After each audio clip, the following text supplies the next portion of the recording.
Assalamualaikum warahmatullahi wabarakatuh. Kami Indriawati dengan Retno Gumilasari dari kelas Manajemen 21B. Pada kesempatan kali ini, kami akan membahas mengenai kasus yang berkaitan dengan perlindungan konsumen. Sebelumnya, kami akan menjelaskan terlebih dahulu apa itu konsumen dan perlindungan konsumen. Pengertian konsumen. Konsumen adalah setiap orang yang memakai barang dan atau jasa yang tersedia dalam masyarakat, baik bagi kepentingan sendiri, keluarga, orang lain maupun makhluk hidup lain dan tidak untuk diperdagangkan. Hal ini dapat bersifat dalam segala transaksi jual beli secara langsung maupun secara online seperti yang kini kian marak. Walaupun adanya transaksi yang tidak melalui tatap muka, konsumen tetap berhak untuk mendapatkan barang yang sesuai dengan pemberitahuan sebelumnya atau barang yang sesuai dengan yang dijanjikan. Pengertian perlindungan konsumen. Perlindungan konsumen adalah keseluruhan peraturan dan hukum yang mengatur hak dan kewajiban konsumen dan produsen yang timbul dalam usahanya untuk memenuhi kebutuhannya dan mengatur upaya-upaya untuk menjamin terwujudnya perlindungan hukum terhadap kepentingan konsumen. Sebagai konsumen diatur dalam Undang-Undang Perlindungan Konsumen Nomor 8 Tahun 1999 tentang Perlindungan Konsumen Republik Indonesia yang berlandaskan pada Undang-Undang Dasar 1945, Pasal Ayat 1, Pasal 21 Ayat 1, Pasal 27, dan Pasal 33 yang dapat diketahui sebagai berikut.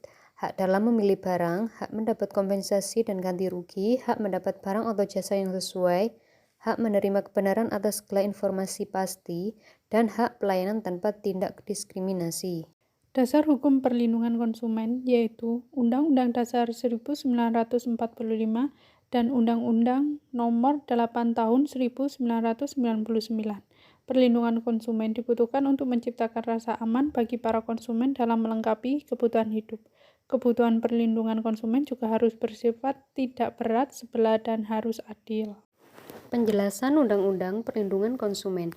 Sebagaimana yang sudah dijelaskan bahwa perlindungan konsumen diperuntukkan untuk pembelian, kepastian, keamanan, serta keseimbangan hukum antara produsen dan konsumen. Tujuan dibuatnya perlindungan konsumen dapat dijelaskan dalam Pasal 3 Undang-Undang Perlindungan Konsumen Nomor 8 Tahun 1999 yang dapat dijelaskan sebagai berikut. 1. Meningkatkan kesadaran, kemampuan, dan kemandirian konsumen untuk melindungi diri. 2. Mengangkat harga dan martabat konsumen dengan cara menghindarkannya dari ekses negatif pemakaian barang dan atau jasa. 3. Meningkatkan pemberdayaan konsumen dalam memilih, menentukan, dan menuntut hak-haknya sebagai konsumen. 4. Menciptakan sistem perlindungan konsumen yang mengandung unsur kepastian hukum dan keterbukaan informasi, serta akses untuk mendapatkan informasi. Selanjutnya, saya akan menjelaskan mengenai salah satu contoh kasus yang berkaitan dengan perlindungan konsumen. Kasus ini ditemui saat operasi perlindungan konsumen. Polisi temukan produk tanpa cap halal dan tanggal kadaluarsa. Kasus ini terjadi di daerah Maumere, Kabupaten Sika, Nusa Tenggara Timur pada 20 September 2021. Operasi di Kota Maumere, Kabupaten Sika, tim Diskrimsus Polda NTT di bawah pimpinan Reskrimsus Polda NTT dan anggotanya menemukan barang jualan di dua tempat usaha. Barang penjualan tersebut adalah produk mentega dan beras tanpa label.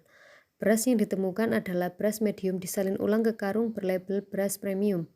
Selain beras, ada mentega tanpa label seperti tak adanya ketanggal kadaluarsa, sarana penggunaannya dan mereknya pun tidak mencantumkan cap halal. Menurut informasi wartawan, Saudara Aris disampaikan operasi perlindungan konsumen dilakukan di Maumere, Kabupaten Sika. Disampaikan operasi berlangsung selama 4 hari. Bagaimana operasi itu adalah bentuk yang diperiksa oleh tim. Dan dari hasil pemeriksaan itu ada 2 tempat usaha yang melakukan penjualan barang tanpa ada label dan identitas produk-produk yang sesuai dengan perundang-undangan perlindungan konsumen. Dari 2 tempat usaha itu, 1 tempat usaha berinisial PA ditemukan mentega yang dijual tanpa ada label penggunaan dan tanggal kadaluarsanya. Sedangkan tempat usaha satunya berinisial C ditemukan beras yang disalin ulang di karung lalu dijahit dijual kepada masyarakat. Adapun hukuman atau sanksi yang diterima oleh pelaku apabila terbukti melanggar undang-undang, yaitu sanksi yang dikenakan untuk pelaku usaha yang menjual barang-barang tanpa label dan tanpa ketentuan, adalah Undang-Undang Perlindungan Konsumen dan Undang-Undang Pangan. Untuk usaha yang keras yang ditemukan tim Polda, ancaman undang-undang dikenakan Undang-Undang tentang Pangan dengan ancaman hukuman 5 tahun dan denda 10 miliar. Sedangkan tempat yang menjual mentega tanpa label dikenakan undang-undang dengan ancaman penjara 5 tahun dan denda 2 miliar. Dari kasus tersebut, maka kita dapat mengambil kesimpulan. Perlindungan konsumen terhadap masuknya barang makanan tanpa label halal di Maumere, Kabupaten Sika, NTT belum terlaksana dengan baik, di mana letak banyaknya makanan tanpa label halal dan kemasan tanpa ada tanggal kadaluarsa beredar yang kurang memenuhi beberapa aspek dari label halal dan registrasi oleh BPOM dan LPPOM MUI karena kurangnya kesadaran dari pelaku usaha serta masih minimnya pengawasan dan daftar bahan yang digunakan di mana makanan tanpa label halal yang sudah atau belum diedarkan belum pernah diuji oleh laboratorium BPOM dan baru diedarkan.